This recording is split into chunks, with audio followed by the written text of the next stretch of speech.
아리스토텔레스는 정치는 가장 고귀한 봉사이고 가장 위험한 유혹이다 이렇게 말했습니다.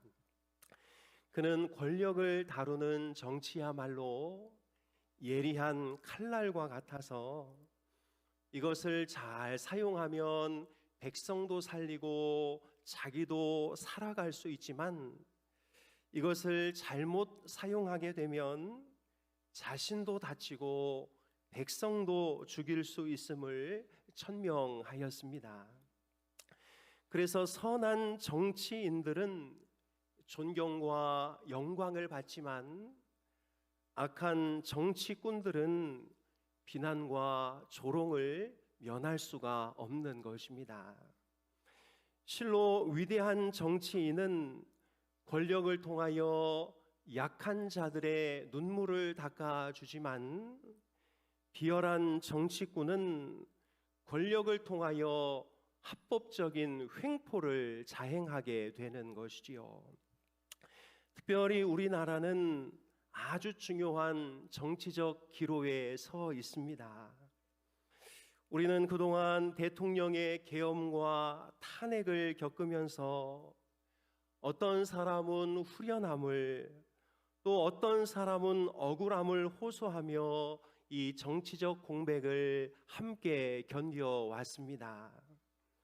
간절히 바라기는 이번 대통령 선거를 기점으로 앞으로 우리나라가 이런 여야의 갈등과 정치적인 공백이 없이 더 강하고 안전한 나라로 우뚝 서게 되기를 함께 소망해 봅니다.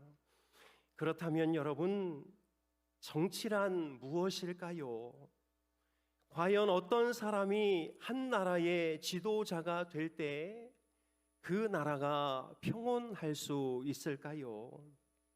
오늘 우리는 세상이 말하는 정치와 성경이 말하는 정치가 어떻게 다른지를 잘 살펴보고 우리 모두가 바른 성경적 정치관을 갖게 되기를 주님의 이름으로 축복합니다. 첫째로, 모든 권세는 하나님으로부터 주어진다는 것입니다. 본문 1절은 이렇게 말하고 있는데요, 우리 같이 읽겠습니다. 각 사람은 위에 있는 권세들에게 복종하라. 권세는 하나님으로부터 나지 않음이 없나니 모든 권세는 다 하나님께서 정하신 바라. 무엇이라고 말합니까? 사도 바울은 각 사람이 모든 권세자들에게 복종하라고 말합니다. 왜냐하면 모든 권세가 하나님으로부터 출발하기 때문인 것이지요. 예나 지금이나 권력은 하나님이 정한 그 사람에게 주어지는 것이며 하나님이 선택하지 않은 사람은 아무리 노력해봐야 권력을 얻을 수 없다는 것이 성경의 증언인 것입니다. 우리가 볼 때 어떻게 저런 사람이 왕이 될 수 있는가 해도 그런 악인조차 하나님이 지목하시고 그를 그 자리에 세우셨기 때문에 그가 그 자리에 앉을 수 있었다는 것입니다. 요한복음을 보면 예수님이 빌라도에게 신문을 받는데요, 그때 빌라도는 이렇게 말하고 있습니다. 내가 너를 놓을 권한도 있고 십자가에 못 박을 권한도 있는 줄 알지 못하느냐. 그때 예수님께서 하시는 말씀이 무엇입니까?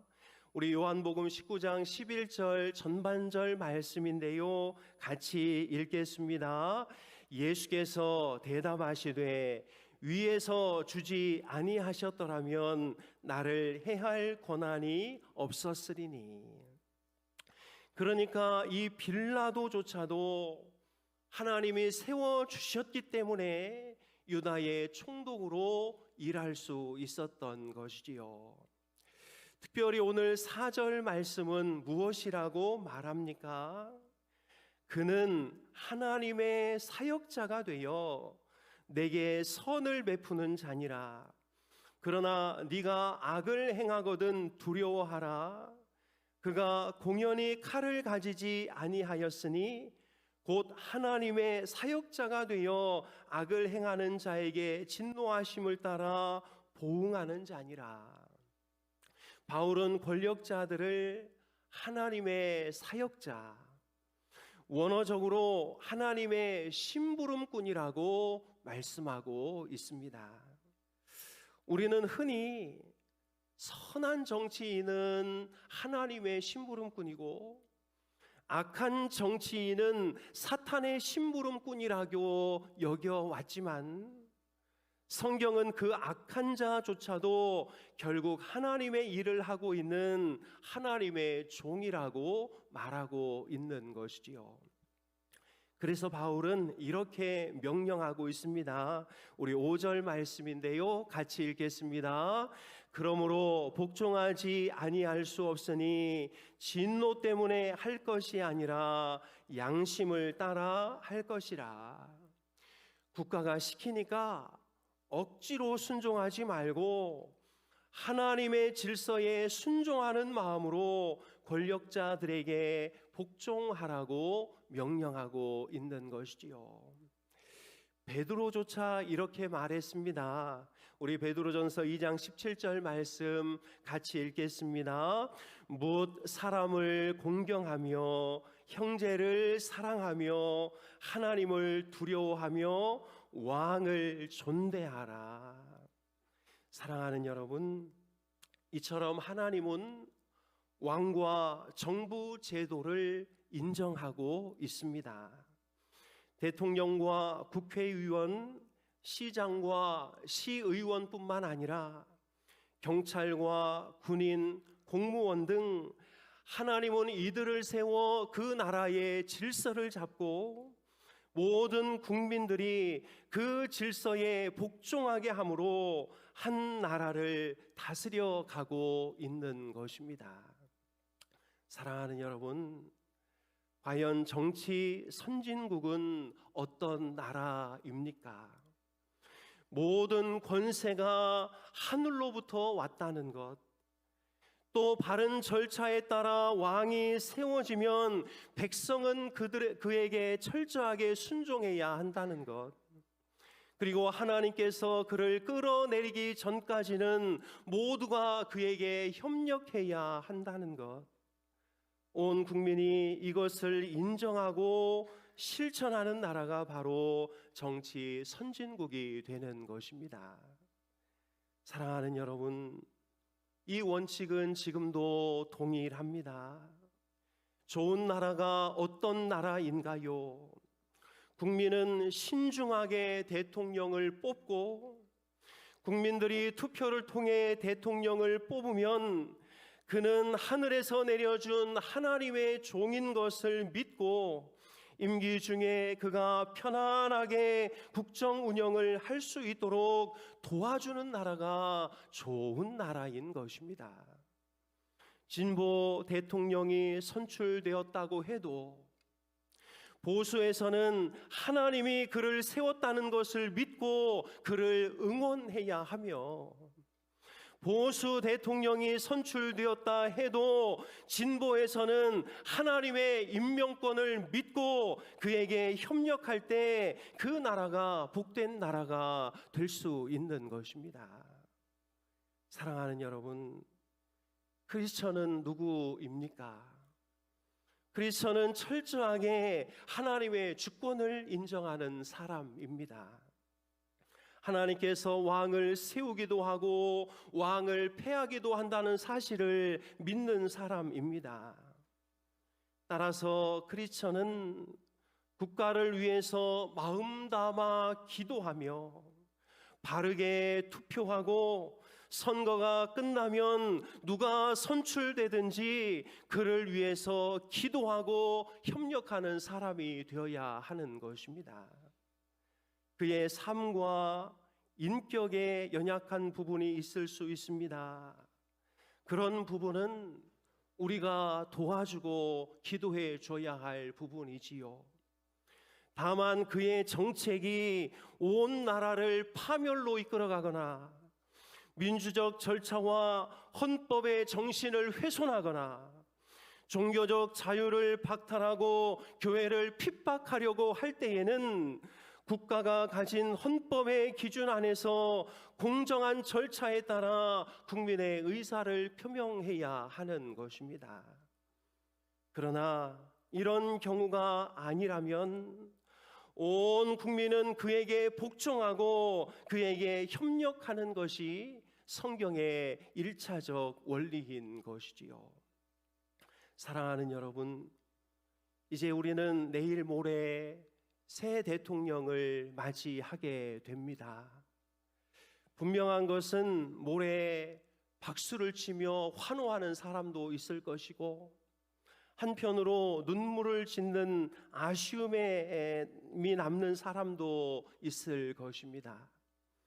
새로운 기대감을 가지고 대통령을 맞이하는 사람도 있을 것이고 그가 잘할 수 있을까 염려하면서 그 대통령을 맞이하는 사람도 있을 것입니다. 그러나 분명한 것은 하나님이 이 나라를 위해서 그를 세웠다는 것입니다. 여러분, 하나님보다 이 나라를 더 잘 알고 더 사랑하는 분이 계실까요? 하나님께서 우리 대한민국을 사랑하셔서 이 나라와 이 시대에 가장 잘 맞는 대통령을 세워주실 것입니다. 그러니 우리는 어떤 결과가 나오든지 이 나라를 사랑하고 이 민족을 보호하시는 하나님의 계획을 믿고 염려하고 불안해하고 초조해하지 말고 우리의 대통령, 새 대통령을 위해서 기도하고 협력하는 그런 크리스천이 되어야 할 줄로 믿습니다. 둘째로 우리는 정치의 속성을 잘 알고 이 정치의 속성을 잘 다스릴 줄 아는 사람에게 표를 주어야 하겠습니다. 여러분, 말이 좀 긴데요, 우리 천천히 같이 한번 읽어보겠습니다. 우리는 시작. 우리는 정치의 속성을 잘 알고 이 정치의 속성을 잘 다스릴 줄 아는 사람에게 표를 주어야 합니다. 여러분, 이렇게 하려면 우리는 두 가지를 알아야 하는데요. 첫째는 우리가 정치의 속성이 무엇인지를 좀 잘 알아야 하고 또 이 속성을 잘 컨트롤할 줄 아는 리더가 누구인지를 잘 분별해야 하는 것이지요. 여러분, 정치적인 속성이 무엇입니까? 요한복음 18장을 보면 본디오 빌라도의 정치가 나오고 있는데요, 예수님은 지금 막강한 권력자 빌라도 앞에 서 있습니다. 이스라엘의 종교 지도자들은 예수님을 죽이려고 빌라도 앞에 끌고 왔지요. 그들은 예수님을 로마의 적이요 황제를 위협하는 반역자로 고발하였습니다. 이 일로 빌라도는 죄 없는 죄인을 신문해야 하는 과제를 떠안게 되었습니다. 여러분, 빌라도는 이미 예수님이 죄가 없다는 것을 알고 있었습니다. 빌라도 같이 이런 정치가들은 그냥 딱 보면 이게 죄인지 아닌지를 다 알 수 있는 것이지요. 그래서 빌라도가 무엇이라고 말합니까? 우리 요한복음 18장 38절 후반절 말씀을 같이 읽겠습니다. 다시 유대인들에게 나아가서 이르되 나는 그에게서 아무 죄도 찾지 못하였노라. 이 외에도 그는 3번이나 예수에게서 죄를 발견하지 못했다고 말하고 있지요. 그러자 유대인들이 무엇이라고 말합니까? 우리 19장 12절 말씀인데요. 같이 읽겠습니다. 이러함으로 빌라도가 예수를 놓으려고 힘썼으나 유대인이 소리질러 이르되 이 사람을 놓으면 가이사의 충신이 아니니이다. 무릇 자기를 왕이라 하는 자는 가이사를 반역하는 것이니이다. 그들은 예수를 죽이겠다는 목적을 달성하기 위해 빌라도가 가장 두려워하고 있는 부분을 파고들고 있는 것이지요. 네가 우리의 요청을 무시하면 우리는 폭동을 일으킬 것이고, 여기서 폭동이 일어나면 너의 정치 생명은 이제 끝이 나 버릴 것이라고 위협하고 있었던 것입니다. 그러자 빌라도가 어떻게 처신합니까? 19장 16절 말씀인데요. 같이 읽겠습니다. 이에 예수를 십자가에 못 박도록 그들에게 넘겨주니라. 여러분, 여기서 정치의 속성이 드러나는 것이지요. 정치의 속성은 목적이 수단을 정당화합니다. 세상의 정치는 양심과 군중이 충돌할 때 언제나 군중이 이기게 되어 있습니다. 이익 앞에서 진실은 금세 거짓으로 둔갑해 버리는 것이지요. 결국 정치에서 과정과 양심과 진리는 아무짝에도 쓸모가 없어져 버리는 것이지요. 그래서 여러분, 소위 유능한 정치인은 정치를 정직할 수가 없고, 정직한 정치인은 유능해질 수 없다는 것이 세상 정치의 법칙인 것입니다. 빌라도는 이런 정치적 속성에 굴복하였고, 그 결과 죄인은 득세하고 의인은 억울한 죽임을 당하게 되었지요. 여러분, 이게 정치인 것입니다. 그렇다면 여러분, 우리는 어떤 지도자를 뽑아야 할까요? 시편 72편 1절부터 4절은 우리에게 귀한 지침을 마련하고 있는데요. 우리 천천히 같이 한번 읽겠습니다. 하나님이여, 주의 판단력을 왕에게 주시고 주의 공의를 왕의 아들에게 주소서. 그가 주의 백성을 공의로 재판하며 주의 가난한 자를 정의로 재판하리니, 의로 말미암아 산들이 백성에게 평강을 주며 작은 산들도 그리하리로다. 그가 가난한 백성의 억울함을 풀어주며 궁핍한 자의 자손을 구원하며 압박하는 자를 꺾으리로다. 아멘. 성경은 진짜 훌륭한 왕이란 바른 판단력을 가진 자, 정의를 사랑하는 자, 그가 가난하든 부유하든 동일한 기준으로 모든 사람을 재판해 줄 수 있는 자, 가난한 이들의 억울함을 풀어주고 궁핍한 자들에게 먹을 것을 공급하고 자기 백성이 다른 나라에 의해서 억압받지 않도록 자기 백성을 안전하게 보호할 수 있는 그 사람이 훌륭한 왕이라고 선언하고 있는 것이지요. 권모 술수에 능해서 이 문제는 저 대답으로 풀고 저 문제는 이 대답으로 막아내는 정치꾼이 아니라 그 백성에게 마음을 두고 바른 기준에 따라 그 나라를 다스려가는 자, 하나님은 그런 사람을 왕으로 삼겠다고 말씀하고 있습니다. 그래서 여러분, 우리가 뽑아야 할 대통령은 어떤 사람이어야 합니까?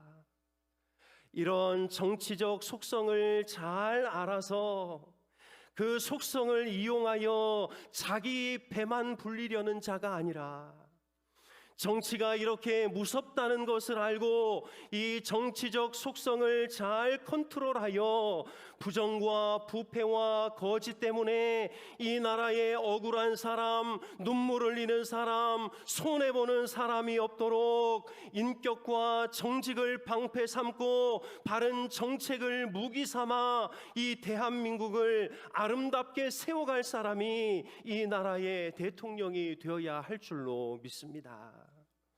그래서 우리는 소중한 이 대한민국이 불의와 거짓에 물들지 않도록 정치적 속성을 잘 다스릴 줄 아는 사람에게 우리의 소중한 한 표를 던져야 할 것입니다.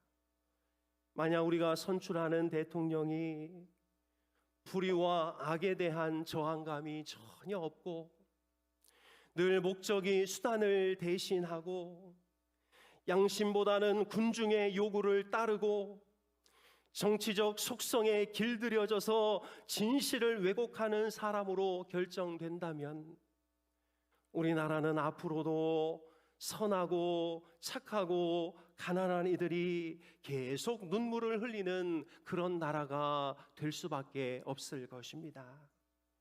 사랑하는 여러분, 특별히 우리는 크리스천으로서 그 정당의 당론을 잘 살펴야 하겠습니다. 크리스천은 교회를 살리고 다음 세대를 세워가는 사람들입니다. 포괄적 차별금지법이나 학생인권조례나 동성애는 교회를 죽이는 법이며 다음 세대 우리 아이들에게서 신앙의 자유를 박탈하는 법입니다. 우리가 참 크리스천이라면 교회를 파괴하고 다음 세대를 망치려는 이들에게는 절대로 표를 주어서는 안 되는 것이지요. 이런 고민 없이 그냥 학연이나 지연이나 지역 감정에 매여 투표하면 그 투표의 결과를 우리 자녀들이 톡톡히 맛보게 될 것입니다.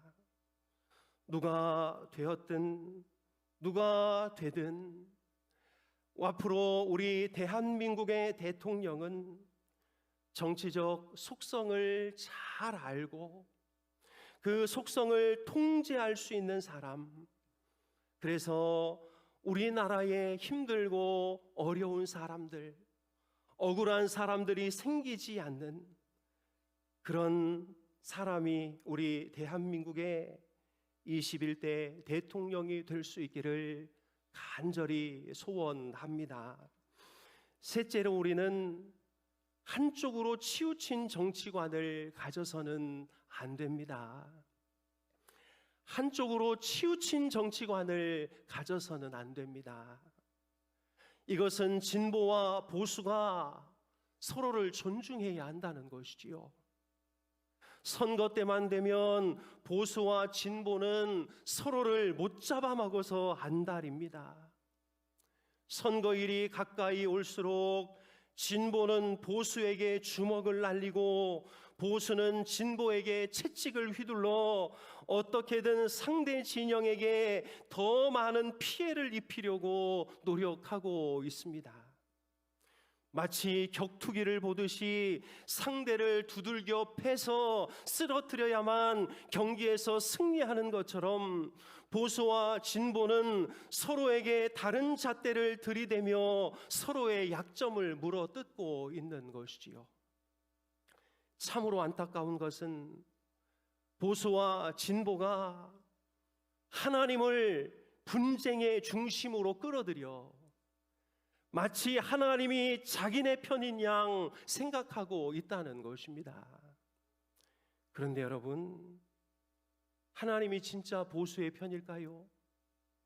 하나님이 과연 진보의 편일까요? 성경은 분명하게 말씀하고 있습니다. 우리 신명기 5장 32절 33절 말씀을 우리 천천히 읽어 보겠습니다.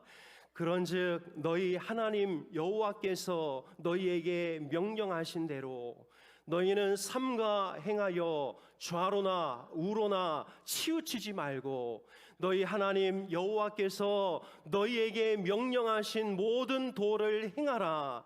그리하면 너희가 살 것이요 복이 너희에게 있을 것이며 너희가 차지한 땅에서 너희의 날이 길리라.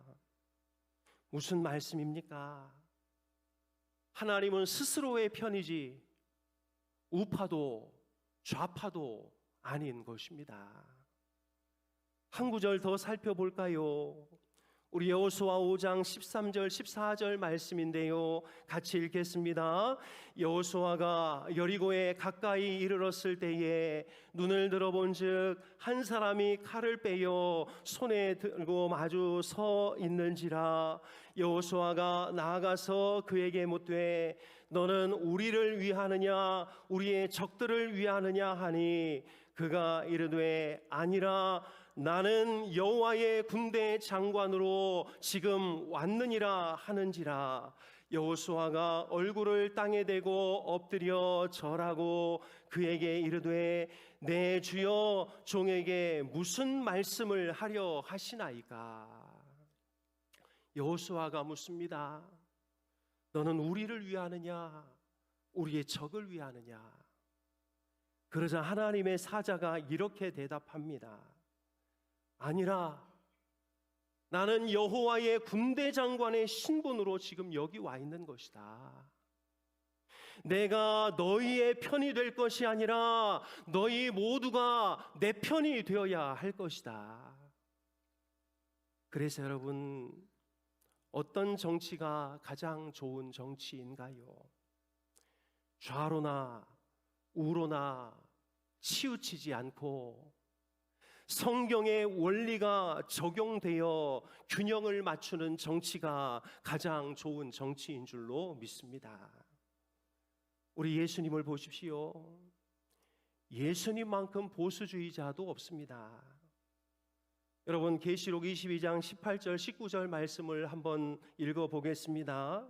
내가 이 두루마리의 예언의 말씀을 듣는 모든 사람에게 증언하노니 만일 누구든지 이것들 외에 더하면 하나님이 이 두루마리에 적힌 재앙들을 그에게 더하실 것이요 만일 누구든지 이 두루마리의 예언의 말씀에서 제하여 버리면 하나님이 이 두루마리에 기록된 생명나무와 및 거룩한 성의 참여함을 제하여 버리시리라.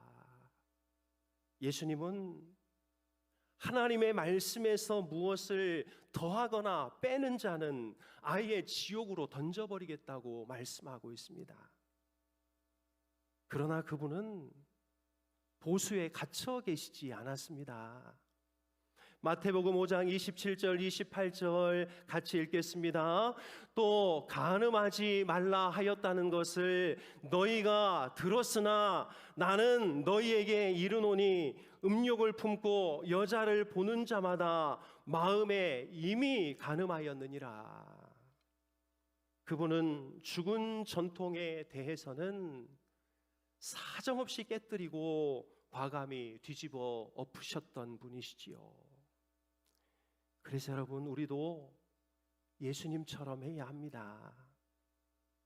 지켜야 할 것은 생명처럼 지키고 바꿔야 할 것은 과감하게 바꿔서 좌로나 우로나 쏠리지 않는 신앙의 균형과 정치의 균형을 맞춰야 하는 것이지요. 여러분, 정치가 좌로나 우로나 치우치면 어떤 일이 벌어질까요? 먼저 정치가 우로만 치우치면 적을 향해 겨누어야 할 총뿌리를 자기 국민들을 향해 겨누게 됩니다. 앞으로 우리의 정치가 우로만 계속 치우치면 이 나라의 또 제주 4.3과 광주 5.18의 역사가 되살아나는 것이지요. 반대로 정치가 좌로만 치우치면 분명히 우리나라에서 월급을 받는 우리 정치인들이 우리 자식들에게 총뿌리를 겨누는 자들을 두둔하게 되는 것입니다. 앞으로 우리의 정치가 계속 좌로 치우치면 이 나라에 또 연평해전과 천안함의 비극이 되살아날 수 있다는 것이지요. 여러분, 아무리 좋은 가치를 가지고 있다 할지라도 지도자가 자기 국민들을 향해 총을 겨누는 나라는 이미 무너진 나라입니다. 아무리 좋은 가치를 가지고 있어도 우리 자식들이 나라를 지키다가 생명을 잃었는데 적국을 향해 한마디 항의도 못하는 나라라면 이미 이것은 무너진 나라에 불과한 것이지요. 정치가 치우치면 우파의 횡포와 좌파의 무책임이 이 땅의 젊은이들을 죽음으로 몰아넣고 그들을 생명 다해 기른 부모들에게 평생 씻을 수 없는 또 다른 상처를 남기게 되는 것이지요. 사랑하는 여러분, 다시는 이 나라에 제주 4.3의 역사나 광주 5.18의 고통이 재현되어서는 안 됩니다. 그러기 위해서 우리는 우파 절대주의 사고를 과감히 벗어 던져야 합니다. 다시는 우리 서해에서 제3, 제4의 연평해전이 일어나서는 안 됩니다. 멀쩡히 걸어 들어올 줄 알았던 아들이 싸늘한 죽음으로 돌아오는 천안함의 비극이 재현되어서는 안 되는 것이지요. 이 땅에 또 전쟁이 일어나서 6.25의 비극이 이 땅 가운데 다시 재현되어서는 안 되는 것이지요.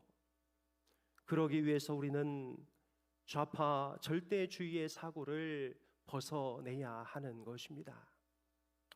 여러분, 우리 예수님이 이 땅에 오셔서 이루고 싶었던 나라는 어떤 나라였을까요? 진보의 장점과 보수의 장점이 만나 그 누구도 억울하게 희생당하지 않는 나라.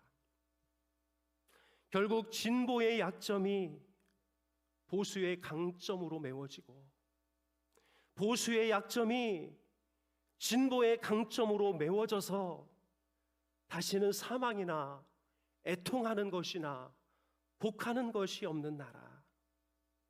철통 같은 안보와 바른 민주주의가 견고하게 세워져서 이 나라 국민과 이 땅의 청년들이 어떤 일로든 억압을 받거나 희생당하는 일이 없는 그런 나라.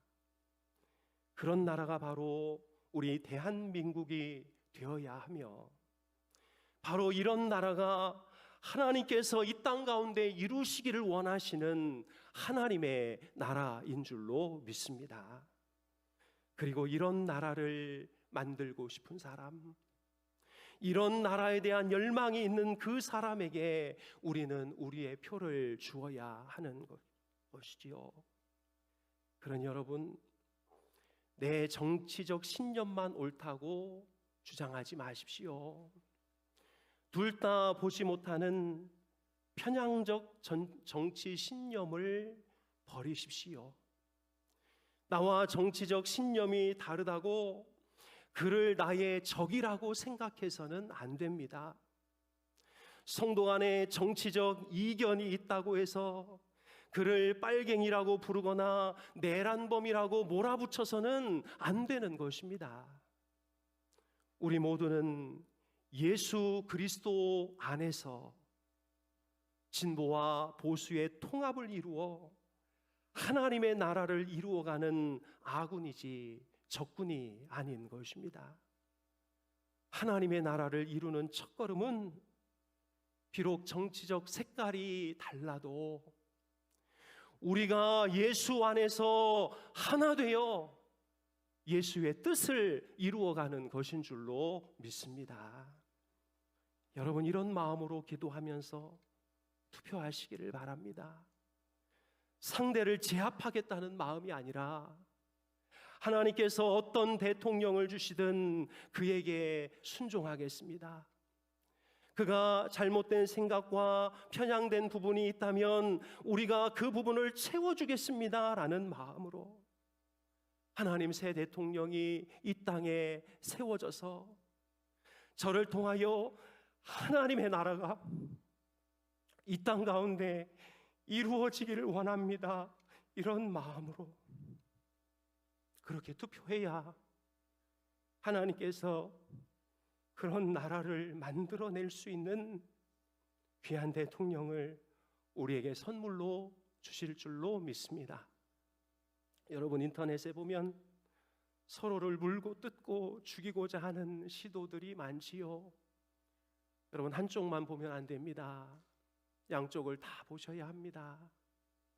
그래서 진짜 하나님이 이번에 세우실 그분을 통해 우리나라가 다시 탄핵과 계엄과 이런 일들로 인하여 백성들이 불안해하고 힘들어하는 그런 정치적 공백 기간이 없이 임기를 꽉 채우고 신사적인 방법으로 또 다음 사람에게 바통을 넘겨서 우리 대한민국의 역사가 그동안 피로 얼룩지고 상처와 아픔으로 얼룩져 있는 우리 대한민국의 역사가 이제 하나 되고 연합되고 통합되는 그런 아름다운 나라가 될 수 있기를 간절히 소망합니다.